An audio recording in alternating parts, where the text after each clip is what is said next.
আসসালামু আলাইকুম বন্ধুরা, আজকে আমি আপনাদেরকে অল্প বাজেটের মধ্যে সিম্পল একটি পার্শ্বক্য সাজানো দেখাবো।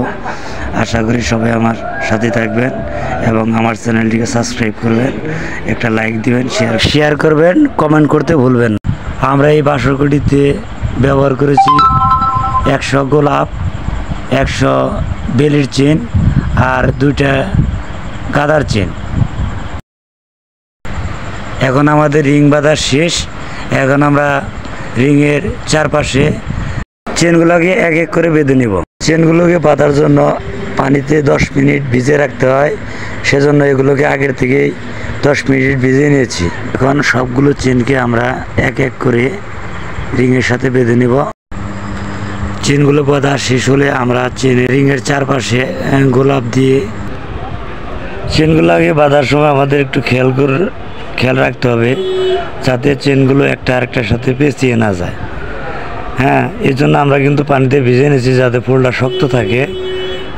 এবং চেন বাঁধা শেষ হলে আমরা ওই যে রিংয়ের চেনটা বাঁধতাছি সেই রিংয়ের চতুর্পাশে গোলাপ দিয়ে একটা রাউন্ড তুলে নিব। এখন উপরের ওই রিংটার সাথে 8টা চেন ভাঁজ করে বাঁধার পর আমরা রিংয়ের চারপাশে গোলাপগুলোকে সুন্দর করে কস্টিপ দিয়ে ভালোভাবে। এখন আমি ওই যে উপরে যে রিংটা সুতা দিয়ে রিংয়ের সাথে সুতা বাঁধা হয়েছে সেখানে 8টা বেলের চেন ভাঁজ করে তারপর বেঁধে দেব যাতে উপরের লোকটা দেখতে সুন্দর লাগে। এখন গোলাপগুলি রিংটা লগে বাঁধা হচ্ছে।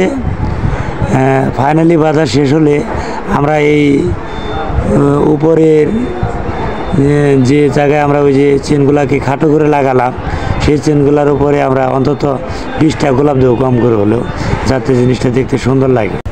আমি এখন নিচের চেনগুলোতে গোলাপ লাগাচ্ছি। আমাদেরকে খেয়াল রাখতে হবে গোলাপ লাগানোর সময় অবশ্যই আমরা প্রথম যে চেনটাতে গোলাপ লাগবো তারপর 3টা চেন বাদ রেখে আবার একটা গোলাপ লাগাবো। এইভাবে পুরো স্টেপটা চতুর্দিকে একটা রাউন্ড তুলব। তারপর আবার ওই নিচের স্টেপে যখন যাব তখন আমরা অবশ্যই যে চেনটাতে গোলাপ লাগিয়েছি তারপরে যে চেনটা গোলাপ ছাড়া ছিল সেটাতে আবার একটা গোলাপ লাগাবো। এইভাবে আমরা 4টা স্টেপ দেব। স্টেপ দেওয়ার পরে আমাদের চেনে গোলাপ লাগানো শেষ। তখন আমরা শেষে যাব সেটা খাটের সাথে লাগানোর জন্য। আমাদের চেন বাঁধা শেষ হলে এটাকে আমরা খাটের মিডল পয়েন্টে আপনার সিলিং অথবা ছাদের সাথে আমরা সুতা অথবা রশি দিয়ে এটাকে টানিয়ে নিব। এরপর আমরা যে মাঝখানে বান দেখতে পাচ্ছেন এই বানগুলোকে কেটে দেব।